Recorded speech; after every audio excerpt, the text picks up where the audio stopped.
શું તમારું નવજાત બાળક વારંવાર છીંકો ખાય છે અને તમને એવું લાગે છે કે હવે તો બાળકને શરદી થઈ ગઈ છે અને ડૉક્ટરને બતાવવા જવું પડશે? તો મિત્રો, થોભો, ડરો નહીં. દરેક છીંક એ શરદી હોતી નથી.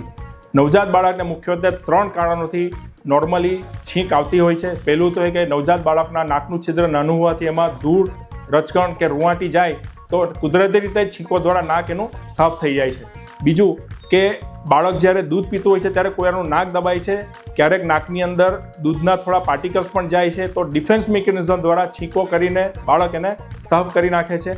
અને ત્રીજું કે જો બાળકના રૂમની અંદર અગરબત્તી, પરફ્યુમ અથવા તો પછી બાળકને પાવડર લગાવવામાં આવ્યો હોય તો એના લીધે ઇરિટેશન લીધે પણ બાળકને છીંકો આવી શકે છે.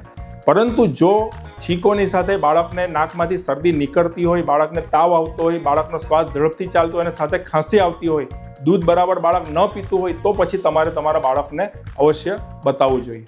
Thank you.